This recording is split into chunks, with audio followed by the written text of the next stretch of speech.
नमस्कार, welcome to my YouTube channel Srijan IAS. तो आज हम पढ़ने जा रहे हैं पंजाब राज्य का राजनीतिक इतिहास।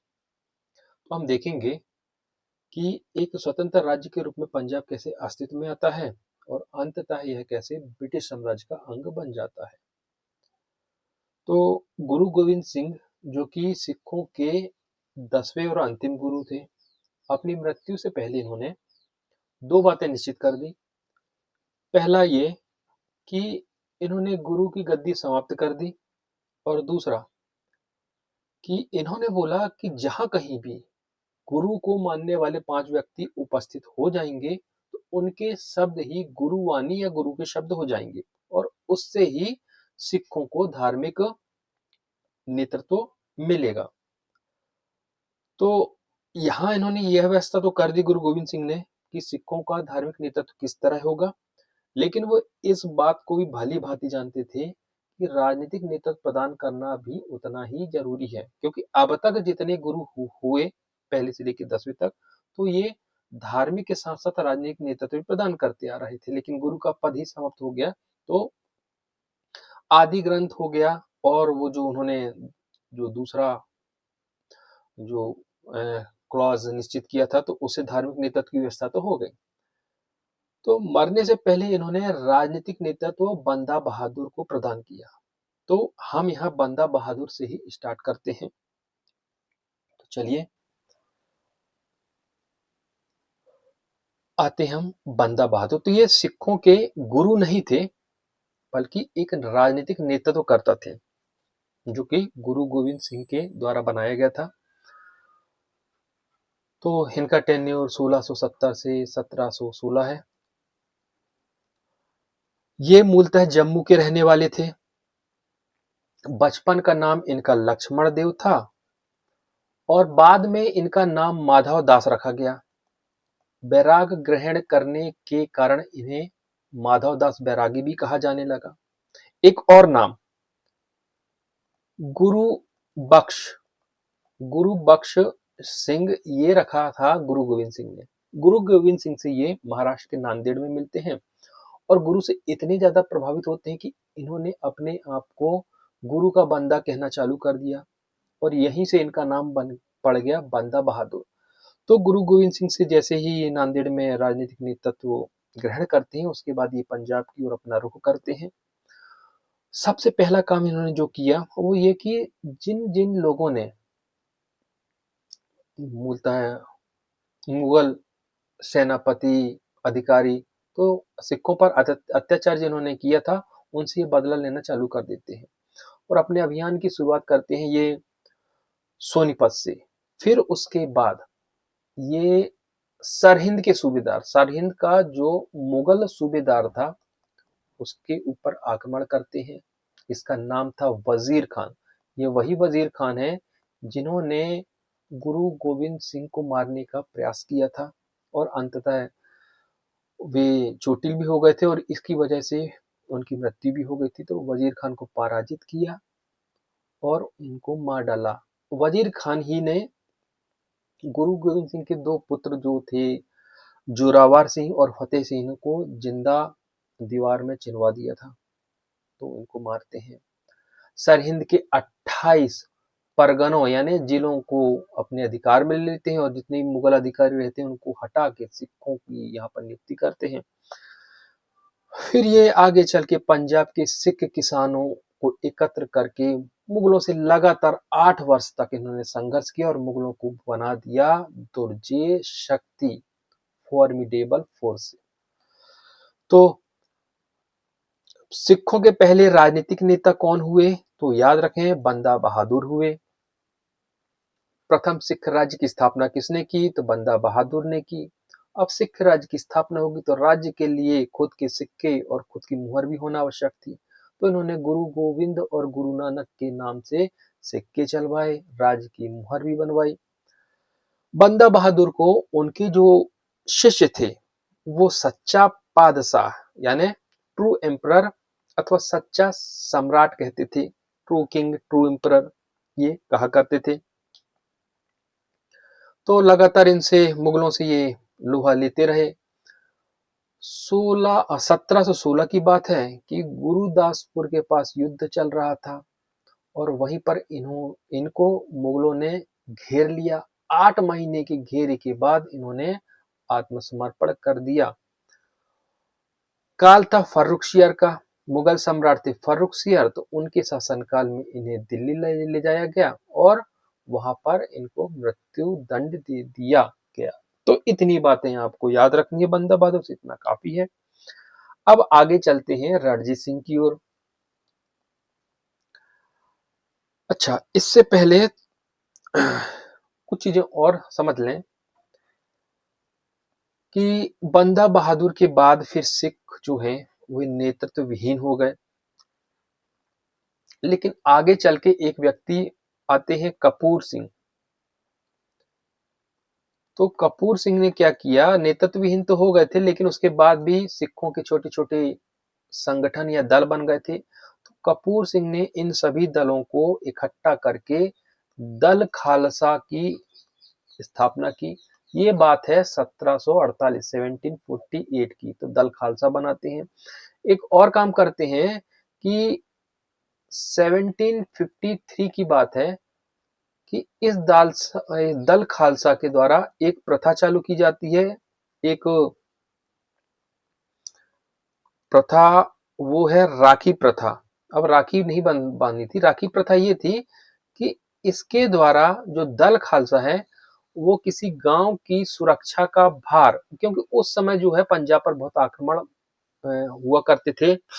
अफगानिस्तान की ओर से अफगान जो लोग थे वो आक्रमण किया करते थे, उनसे सुरक्षा वगैरह ये प्रदान करते थे। तो गांव की सुरक्षा का भार ये अपने ऊपर ले लेते थे। बदले में ये गांव से उपज का 1/5 भाग लेते थे। तो इससे सिखों की आर्थिक स्थिति बढ़िया हो जाती है और ये इन्होंने फिर सैनिक वगैरह भर्ती करना चालू कर देते हैं, इनको प्रशिक्षण देते हैं। तो ऐसे करते करते काफी अच्छी स्थिति में दल खालसा पहुंच जाता है। हाँ, 1761 के बाद सिखों का उत्कर्ष होता है, क्योंकि 1761 ये वह समय है जब पानीपत का युद्ध हुआ था। तो इस युद्ध की वजह से मराठा शक्ति है वह छीण हो जाती है, कमजोर हो जाती है, और मुगल तो वैसे ही पतनशील थे। तो मुगल भी कमजोर हो गए और मराठा भी कमजोर हो गए।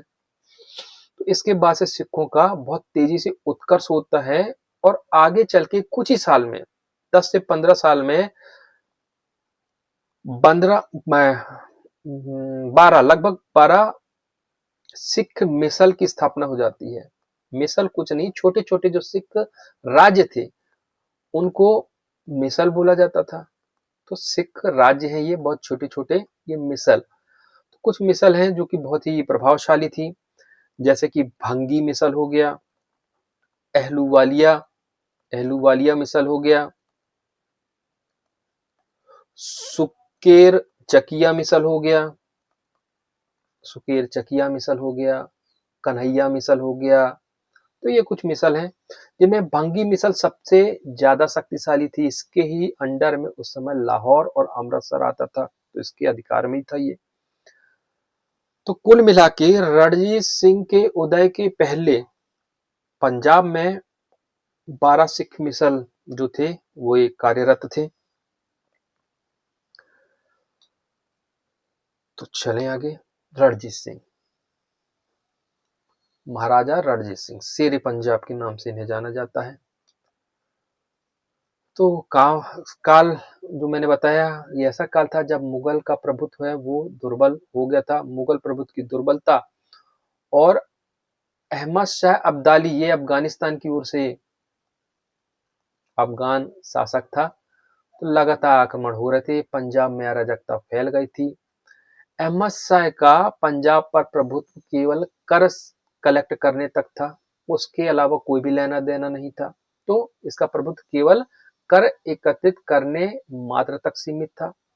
कुल मिला के यहाँ पर एक तरह से किसी का भी राज्य नहीं था। इन राजनीतिक परिस्थितियों में मैंने बताया यहाँ पर सिख मिसलों का उदय हुआ, इनकी संख्या 12 थी, अभी बताया। इनमें एक सुकर चकिया या सुकेर चकिया भी बोला जाता है मिसल थी, और इसी मिसल के थे महाराजा रणजीत सिंह, तो ये पूछ लिया जाता है। तो अहमद शाह अब्दाली का पोता था जमान शाह। जमान शाह अपने आप को पंजाब का स्वामी मानता था और पंजाब पर अपना प्रभुत्व स्थापित करने के लिए, अपना प्रभुत्व दिखलाने के लिए कई आक्रमण भी किए। जैसे कि 1796 में भी आक्रमण किया इन्होंने, जमान शाह ने। लेकिन खुद इनके ही यहाँ पर आंतरिक विद्रोह हो गया था अफगानिस्तान में, तो इनको लौट जाना पड़ा। लेकिन उसके बाद फिर ये 97-98 में आक्रमण करते हैं। और इसी समय सुकरचकिया मिसल के प्रमुख महासिंह के पुत्र रणजीत सिंह थे। तो सुकरचकिया मिसल के प्रमुख इस समय हो जाते हैं रणजीत सिंह। और ये जो महासिंह की जो मिसल थी, इनका अधिकार था रावी और चिनाब नदी के बीच के क्षेत्र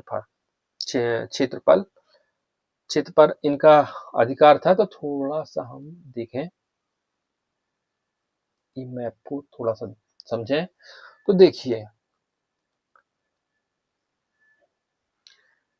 ये रही आपकी रावी नदी और ये रही चिनाब नदी। तो इसके बीच का जो क्षेत्र है यही था। तो ये लाहौर इसके बाहर आता है, रावी नदी के इनके बीच का क्षेत्र, जैसे गुजरावाला, सियालकोट, बस यही था। तो बहुत बड़ा क्षेत्र नहीं था। लाहौर भी बाहर, अमृतसर भी बाहर। लाहौर को राजनीतिक राजधानी माना जाता था पंजाब की, और अमृतसर को धार्मिक राजधानी। तो ये दोनों ही बाहर थे। तो कुल मिला के 18वीं शताब्दी के अंतिम वर्षों में सिख मिसलें तो थी, लेकिन विघटित अवस्था में थी। छोटे छोटे राज थे और सब अपने अपने मस्त थे, अपने आप से एकजुट नहीं थे। और अफगानिस्तान में हो रहा था गृह युद्ध। तो जमान शाह इससे खुद परेशान था। रणजीत सिंह ने इसी का लाभ उठाया और अपनी तलवार की शक्ति के द्वारा मध्य पंजाब में एक राज्य स्थापित कर लिया। तो धीरे धीरे करके ये जो छोटे छोटे मिसल थे उन सबको एक एक करके जीतना चालू कर देते हैं। इनकी जो क्षेत्र है उनको अधिग्रहित करना चालू कर लेते हैं, एक्वायर करना चालू करते हैं और एक राज्य स्थापित कर लेते हैं। एक घटना होती है 1798 में। 1796 में जमान शाह, मैंने बताया, आक्रमण किया था, लेकिन उसके खुद के राज्य में गृह युद्ध हो गया तो वापस जाना पड़ा। फिर से आक्रमण करता है पंजाब पर। और अच्छा, जब आक्रमण करता है तो रणजीत सिंह की जो सेना होती है उन्होंने काफी इसको क्षति पहुंचाई थी। और जब जमान साहब वापस जाते हैं तो उसकी कुछ तोपें, करीब 12 तोपें थी, ये चिनाब नदी में गिर जाती हैं।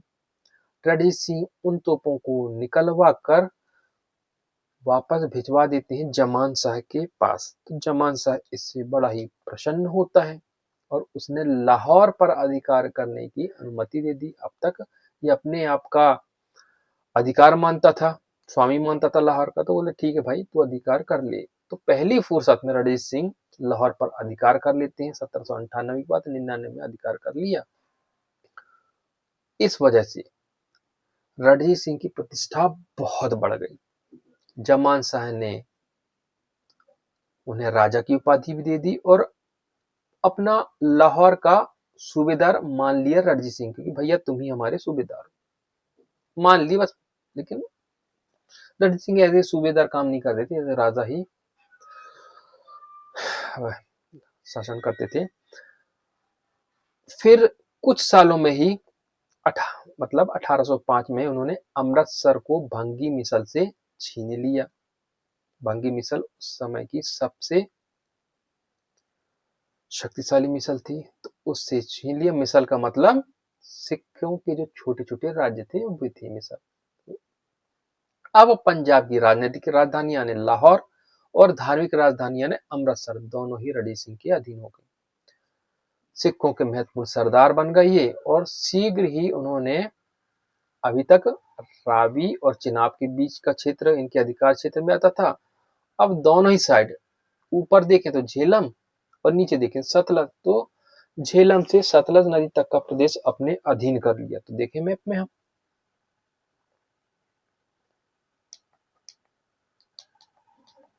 ये अभी तक यहाँ तक था। अब ये आ गई झेलम नदी, अभी ऊपर यहाँ, और ये सतलज नदी, तो बहुत बड़ा क्षेत्र हो चुका था। अब अमृतसर भी अंदर अंदर आ गया और लाहौर भी इसके अंदर आ गया, तो ये दोनों ही क्षेत्र आ गए। तब कुल मिला के ये धीरे धीरे सतलुज नदी के नीचे साइड, मतलब अंग्रेजों की सीमा की ओर बढ़ने लगे।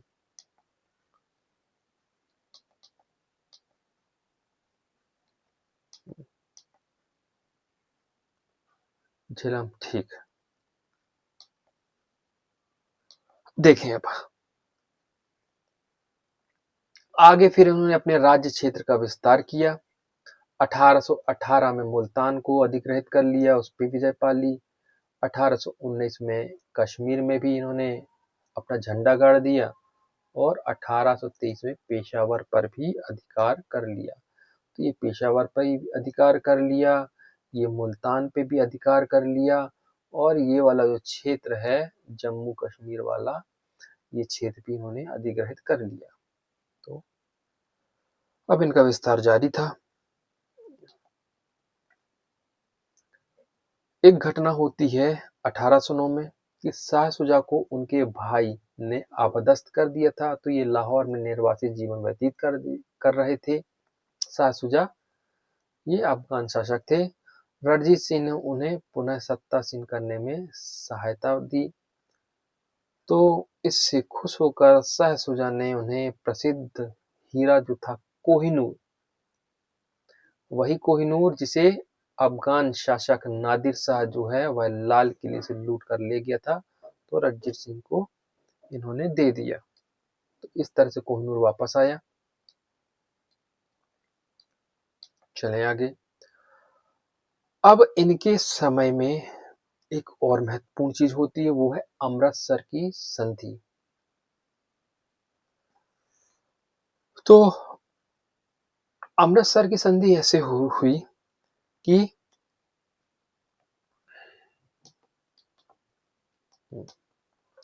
अब ये अपना जो है राज्य का विस्तार करते जा रहे थे, तो ये तो हो गया विस्तार।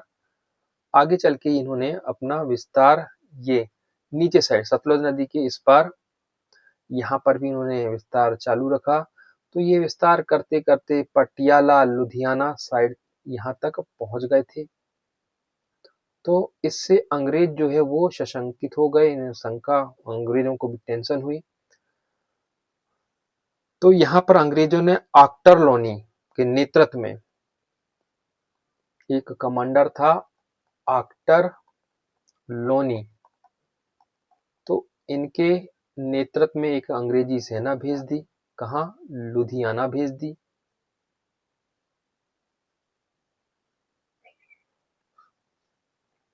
तो अपने उदित होते राज्य को खतरे में नहीं डालना चाहते थे रणजीत सिंह। तो इन्होंने युद्ध से बचने के लिए, क्योंकि अब युद्ध की स्थिति हो गई थी अंग्रेजों से।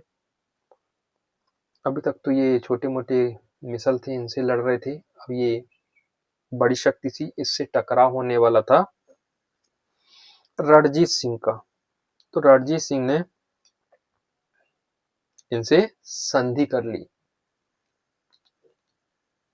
अमृतसर की संधि। तो मेटकॉफ ने भेजा था ऑक्टर लोनी को। तो इस संधि पर मेटकॉफ और रणजीत सिंह ने हस्ताक्षर किए थे। तो 25 अप्रैल 1809 की बात है। 25 अप्रैल 1809 की बात है। इसके तहत सतलज नदी दोनों राज्यों की सीमा मान ली गई, क्योंकि ये जो थे, कौन? रणजीत सिंह, इन्होंने सतलज नदी पार कर दी थी। यह है सतलज नदी। तो सतलज नदी को पार करते हुए ये जलंधर वगैरह इन सबको जीतते हुए लुधियाना तक आ गए थे, पटियाला तक पहुंच गए थे।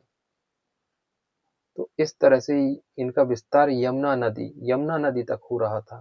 तो इनके विस्तार को रोकने के लिए वो सेना भेजी गई थी युद्ध करने के लिए। तो सतलज नदी इनके दोनों की बीच की सीमा बन गई। तो ये जो क्षेत्र इन्होंने जीते थे, इनसे अपना अधिकार छोड़ना पड़ा रणजीत सिंह को। चलते हैं आगे। आगे जो महत्वपूर्ण एक और संधि होती है वो है त्रिपक्षीय संधि। तो अफगानिस्तान के अमीर शाह शुजा को दोस्त मोहम्मद की जगह अफगानिस्तान का अमीर बनाने के लिए ऑकलैंड गवर्नर जो थे, गवर्नर जनरल ऑकलैंड थे, रणजीत सिंह और शाह शुजा के मध्य ये हुई थी 1838 में संधि। और इसके कुछ समय बाद ही 1839 में ही रणजीत सिंह की मृत्यु हो जाती। तो रणजीत सिंह में हमें इतना ही याद रखना है। चलते हैं आगे। रणजीत सिंह के बाद पंजाब राज्य का क्या होता है, तो चलें।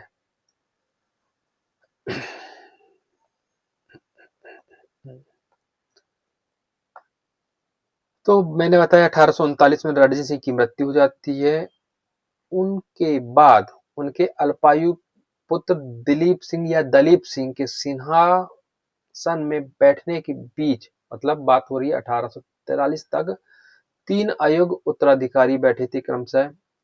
उनके जस्ट बाद उनका बेटा खड़क सिंह बैठा था, फिर नौनिहाल सिंह बैठा और उसके बाद शेर सिंह बैठा। इन 3 के बाद बैठे दलीप सिंह, जो कि मात्र 5 वर्ष के थे। तो रणजीत सिंह की मृत्यु के बाद उनका बेटा खड़क सिंह बैठा, जो कि अयोग्य था, अफीम का आदी था। और इनके समय में दरबार में बड़ी ही भारी गुटबंदी चालू हो गई थी। एक गुट था डोगरा सरदारों का और एक गुट था संघावालिया सरदारों का। तो ये दोनों ही एक बोला जाए तो अपोजिट, एक दूसरे के विपरीत थे। तो आगे चल के देखा जाए तो खड़क सिंह को कैद करके इनके पुत्र नौनिहाल सिंह को बनाया गया राजा। तो ये कुछ योग्य भी थे, लेकिन समय बड़ा खराब चल रहा था पंजाब का, कि खड़क सिंह को जेल में बंदी बना लिया गया था और वहीं पर इनकी मृत्यु हो गई थी। फिर इनका क्रियाक्रम करके जब नौनिहाल सिंह लौट रहे थे, तब किसी द्वार पे, जैसे कि बड़ा द्वार है, बड़ा सा द्वार होता है, फतेहपुर सीकरी का बड़ा द्वार हो गया, जैसे इंडिया गेट हो गया बड़ा द्वार, ऐसे बड़ा सा द्वार था, उसकी छत गिर गई नौनिहाल सिंह के ऊपर और उनकी मृत्यु हो गई वहीं पर। मृत्यु हो गई तो इसके बाद खड़क सिंह की विधवा थी चांद कौर। तो चांद कौर के संरक्षण में एक बोर्ड बनाया गया। चांद कौर थी और वजीर ध्यान सिंह वगैरह थे और शेर सिंह, जो कि रणजीत सिंह के ही पुत्र थे। इन सब को शासन के संचालन के लिए एक बोर्ड में नियुक्त किया गया। तो इनके द्वारा शासन संचालित किया जा रहा था, लेकिन इससे शेर सिंह जो हैं वो संतुष्ट नहीं थे। तो इन्होंने खालसा सेना जो थी, उनकी पंजाब की जो सेना है उसको खालसा बोला जाता है, खालसा सेना, इसके सहयोग से इन्होंने जो चांद कौर है इसकी हत्या करवा देते हैं और खुद शासन जो है उसको शासन को अपने हाथ में ले लेते हैं, सत्ता को हथिया लेते हैं। लेकिन उसके बाद भी शेर सिंह बहुत लंबे समय तक शासन नहीं कर पाते हैं। जो चांद कौर जो थी, तो इनके ही सहयोगी रहे ध्यान सिंह, उन्होंने शेर सिंह की हत्या करवा दी। तो बस कुल मिला के जो पंजाब का जो वातावरण था निरंतर षड्यंत्र का था और हत्याओं का सिलसिला था वो जारी था। और इस सिलसिले को सेना के द्वारा ही समाप्त किया गया आगे चल के। तो शेर सिंह भी निपट जाते हैं। इस तरह से बहुत जल्दी जल्दी 3 राजा आते हैं। 1843 में हमने देखा कि दलीप सिंह अल्पायु में 5 वर्ष की आयु में राजमाता जिंदन के संरक्षण में सिंहासन पर बैठते हैं, सिंहासनारूढ़ होते हैं।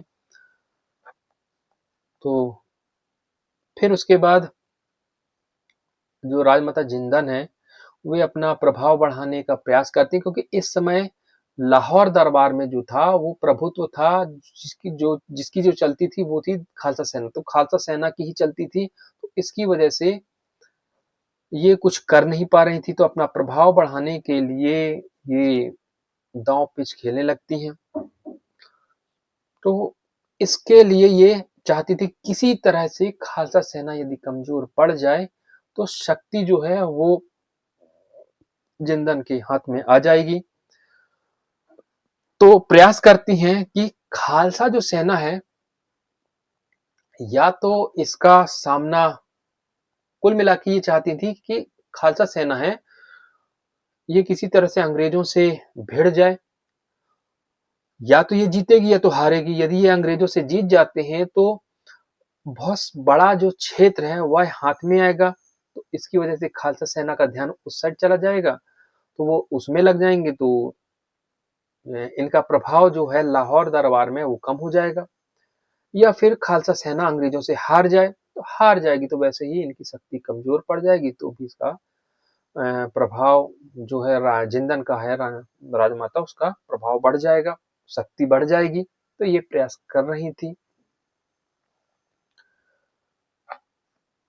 तो दिलीप सिंह के समय में ही अंग्रेजों ने पंजाब पर आक्रमण किया और इसके परिणाम स्वरूप प्रथम आंग्ल सिख युद्ध हुआ, फिर दूसरा भी हुआ, इन्हीं के समय में हुआ।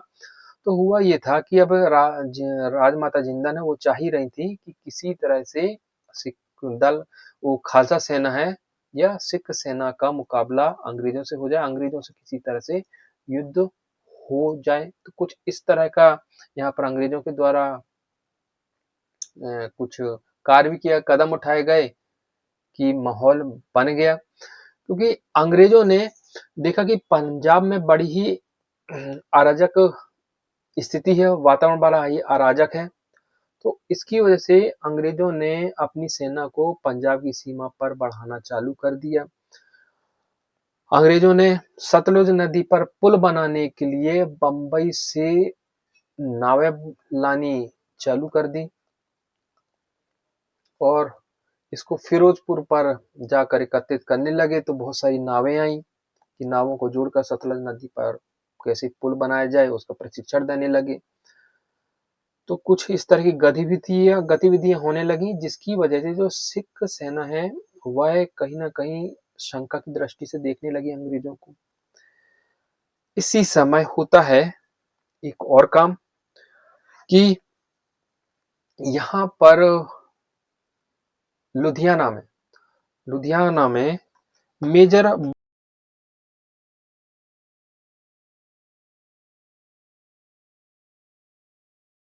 ब्रॉडफुट को बनाया जाता है अंग्रेज रेजिडेंट। तो उन्होंने घोषणा की कि सतलज नदी के पार की जितनी भी रियासतें हैं, सतलज नदी के पार की जितनी भी रियासतें हैं, वे महाराजा दिलीप सिंह की मृत्यु के बाद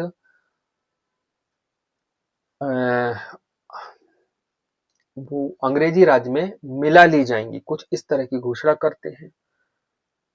तो इससे स्थिति थोड़ी सी और बिगड़ जाती है। यहाँ पर सिख जो खालसा सेना है वे सशंकित हो जाती हैं, डाउट में हो जाती हैं अंग्रेजों को लेकर। तो सिख सेना इन्हीं सभी स्थितियों में सतलज नदी पार करके अंग्रेजों पर आक्रमण कर देती है और इसी समय चालू हो जाता है, इसी के साथ चालू हो जाता है प्रथम आंग्ल सिख युद्ध। तो प्रथम आंग्ल सिख युद्ध हुआ था 1845-46 ईस्वी में। तो याद रखें, वर्ष याद रखें, 1845-46 में प्रथम आंग्ल सिख युद्ध हुआ था। तो इस समय अंग्रेजी सेना ने लाहौर पर अधिकार कर लिया। तो परिणाम यही निकला था, लाहौर पर अंग्रेजों ने अधिकार कर लिया था। इस समय गवर्नर जनरल जो थे वो थे हार्डिंग गवर्नर जनरल थे, और लॉर्ड गफ जो थे वे इस युद्ध के समय प्रधान सेनापति थे। तो इनके ही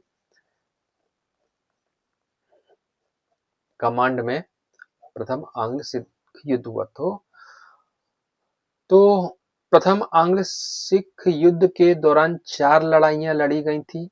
ये 4 लड़ाइयां थी मुदकी, फिरोज शाह, बद्दोवाल और अलीवाल। वैसे तो 5 लड़ाइयां लड़ी गई थी, लेकिन जो शुरुआत की जो 4 लड़ाइयां थी ऐसी थी जो कि निर्णायक नहीं थी। डेट देखना चाहें तो आप देख लें, 18 सितंबर 1845, 21 सितंबर, 28 जनवरी, तो ये डेट है, इस समय युद्ध होता है।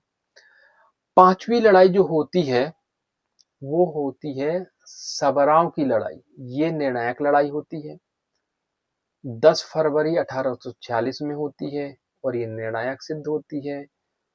सिख सेना पूरी तरह से हार जाती है, लेकिन पराजय का मुख्य कारण था लाल सिंह। लाल सिंह था वजीर और तेजा सिंह या तेज सिंह जो थे वे थे मुख्य सेनापति। तो इनके विश्वासघात के कारण सिख सेना की हार होती है, क्योंकि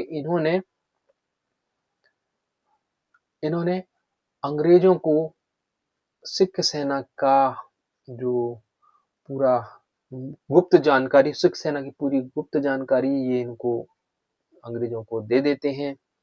कहाँ खाई खुदवाई गई है, कितनी सेना है, क्या स्ट्रेटेजी सिखों ने बनाई है युद्ध के लिए, सारी बातें अंग्रेजों को बता देते हैं, इस वजह से कि ये अंग्रेजों के विश्वास पात्र बने रहें कि और अंग्रेजों से जो भी बेनिफिट इनको मिलते रहें। तो इनके विश्वासघात की वजह से हार होती है। ये बिना लड़े ही युद्ध के बीच में भाग भी जाते हैं। तो इस वजह से सिखों की पूरी तरह से हार होती है और लाहौर पर 20 फरवरी 1846 पर अधिकार कर लिया जाता है। 9 मार्च 1846 को सिखों को लाहौर की संधि पर हस्ताक्षर करने पर बाध्य किया गया। तो लाहौर की जो संधि थी, उस संधि की शर्तों के मुताबिक सिखों ने सतलज नदी के दक्षिण मतलब नीचे के जितने प्रदेश हैं उनको अंग्रेजों को उन्होंने सौंप दिया। ये पूरी तरह से अंग्रेजों के हाथ में चले गए।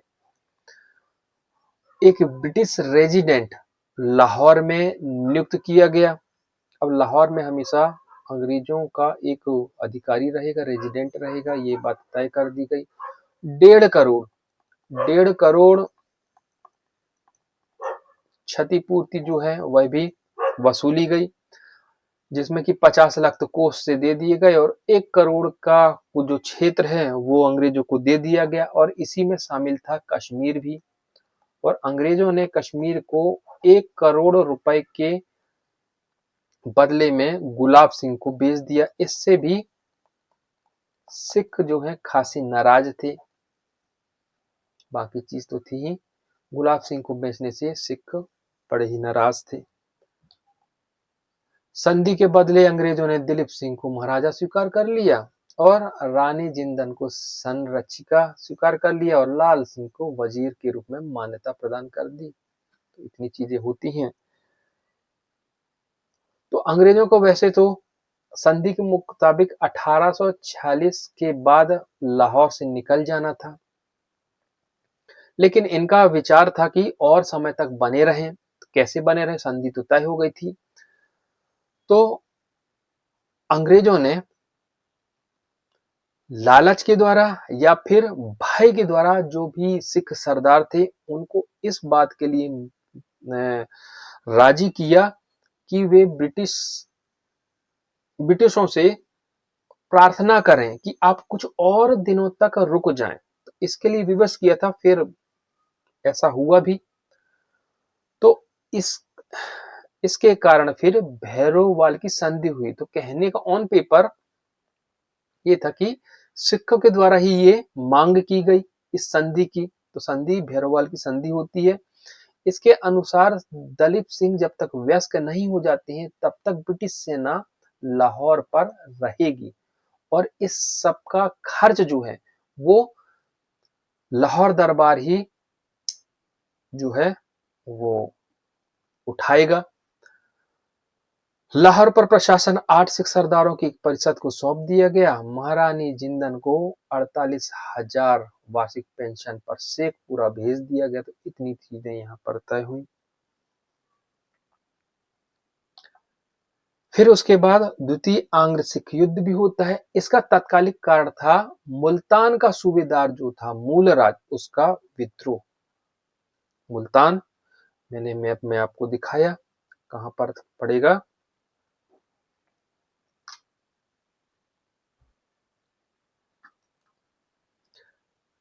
ये है मुल्तान, देखें। तो ये है मुल्तान। मुल्तान के सूबेदार जो थे उस समय, गवर्नर या सूबेदार मुल्तान, वो थे मूलराज। तो मूलराज का विद्रोह था। मूलराज ठीक ठाक शासन कर रहे थे, लेकिन अंग्रेजों के दबाव की वजह से लाहौर दरबार के द्वारा आदेश जारी किया गया कि मूलराज जो है वो लाहौर दरबार को 20 लाख रुपए नजराना दें। हालांकि ये मांग किसकी थी? अंग्रेजों की थी। 20 लाख रुपए बहुत बड़ी रकम थी उस समय।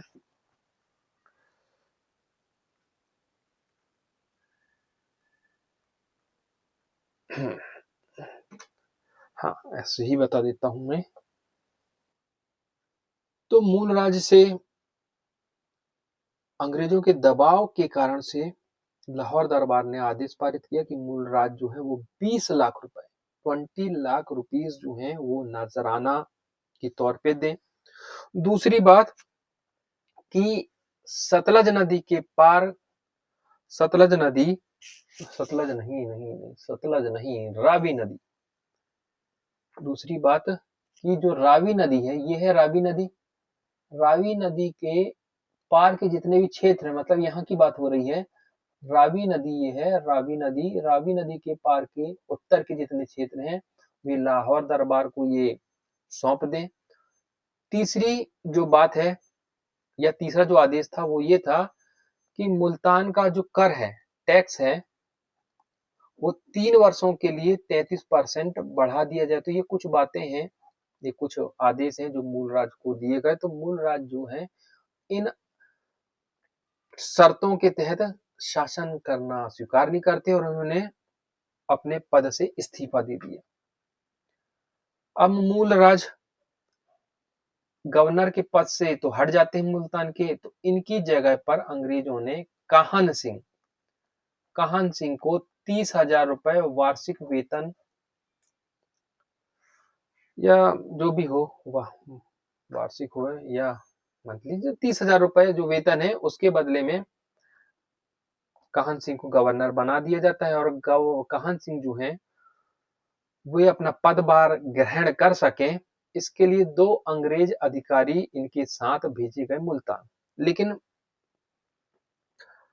इस बात से यहाँ के जो नागरिक थे, यहाँ की प्रजा थी मुल्तान की, वो नाराज थी। किससे नाराज? इस बात से थी कि मूलराज जो थे वो ठीक ठाक शासक थे, इनको हटा दिया गया। तो दूसरा जो 2 अंग्रेज अधिकारी आए थे, उनकी उद्दंडता की वजह से भी प्रजा नाराज थी। तो उन्होंने जो 2 अंग्रेज अधिकारी थे उनकी हत्या भी कर दी। और मूलराज को विद्रोह का नेतृत्व करने के लिए वहां के लोगों ने आह्वान किया, उनसे प्रार्थना की। तो मूलराज विद्रोह में शामिल हो जाते हैं। तो मूलराज विद्रोह कर देते हैं। अब इनकी देखा सीखी हजारा प्रांत, हजारा ये पाकिस्तान के साइड पड़ेगा। हजारा प्रांत के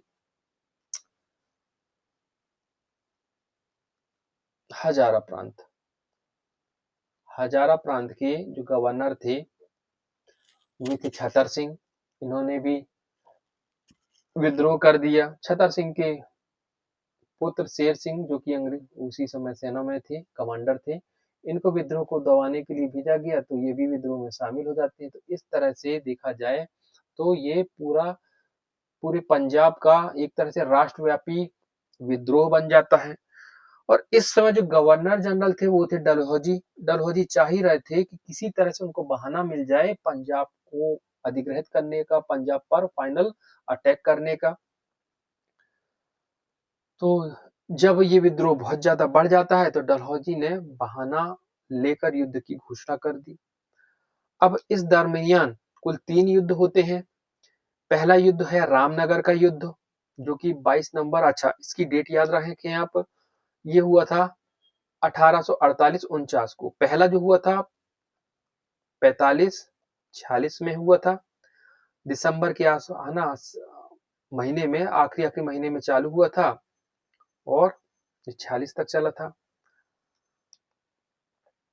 तो 22 नवंबर 1848 में इस समय जो मुख्य सेनापति थे इस ब्रिटिश सेना के, जो कि यहाँ पर लड़ने के लिए भेजी गई थी, तो वो थे जनरल गॉफ। जनरल गॉफ के नेतृत्व में अंग्रेजी सेना ने रावी नदी को पार कर रामनगर के स्थान पर अनिर्णायक युद्ध लड़ा। मतलब इसका कोई खास रिजल्ट नहीं निकला। दूसरा युद्ध हुआ चिलियावाला युद्ध, ये हुआ था 49 को, 13 जनवरी 1849 को हुआ था। तो यहाँ पर भी गॉफ के नेतृत्व में लड़ाई होती है और सिख सेना का नेतृत्व शेर सिंह करते हैं, जो कि विद्रोह कर ही दिए थे। तो इनके नेतृत्व में ये जो लड़ाई होती है ये अनिर्णायक होता है ये युद्ध। लेकिन इस युद्ध में अंग्रेजी सेना को बहुत भारी क्षति पहुंचती है, बहुत क्षति पहुंचती है। इससे डलहौजी बौखला जाता है और उसने चिढ़ के गॉफ को हटा दिया सेनापति के पद से और उसके स्थान पर इन्होंने चार्ल्स नेपियर को प्रधान सेनापति बना के भेजा। और इन्होंने फिर तीसरा युद्ध, जो कि फाइनल हो जाता है, अंतिम युद्ध, निर्णायक युद्ध हो जाता है, वह है गुजरात का युद्ध। यह हुआ था 21 फरवरी 1849 को और इसे तोपों के युद्ध, बैटल ऑफ कैनन के नाम से भी जाना जाता है। तो याद रखें, तोपों का युद्ध था ये। किसके नेतृत्व में लड़ा गया था? चार्ल्स नेपियर के नेतृत्व में लड़ा गया था। तो इस युद्ध के जीतने के बाद अंग्रेजी जो राज्य था उसमें पंजाब को मिला लिया जाता है। हालांकि इसका विरोध किया था हेनरी लॉरेंस ने, एलन बरो हैं, इन्होंने इस विलय का विरोध किया था। उसके बाद भी डलहौजी ने 30 मार्च 1849 को चार्ल्स नेपियर के नेतृत्व में पंजाब को अंग्रेजी राज्य में मिला लिया गया। महाराजा दिलीप सिंह उनको 5 लाख रुपए वार्षिक पेंशन देकर शिक्षा प्राप्त करने के लिए इंग्लैंड भेज दिया जाता है और उनसे वही कोहिनूर हीरा, जो कि शाह शुजा के द्वारा प्राप्त हुआ था रणजीत सिंह को, उसे लेकर ब्रिटिश राज मुकुट में लगा दिया जाता है। तो तब से वह वहीं पर है। पंजाब को शासित करने के लिए वहां पर एक प्रशासनिक व्यवस्था की जाती है 3 सदस्यों की कमेटी के द्वारा, जिसमें हेनरी लॉरेंस जो हैं, हेनरी लॉरेंस को बना दिया जाता है एडमिनिस्ट्रेटिव सिस्टम का प्रधान। तो प्रशासनिक व्यवस्था हेनरी लॉरेंस के अधीन कर दी जाती है। भू राजस्व व्यवस्था है वह जॉन लॉरेंस को दे दिया जाता है और जो चार्ल्स मेसन है उनको न्याय विभाग का अध्यक्ष बना दिया जाता है। तो इस तरह से पंजाब में व्यवस्था होती है। तो यहाँ समाप्त होता है हमारा पंजाब का राजनीतिक इतिहास। उम्मीद है समझ में आया होगा। तो फिर मिलते हैं नेक्स्ट क्लास में नेक्स्ट टॉपिक के साथ। तब तक के लिए नमस्कार, धन्यवाद।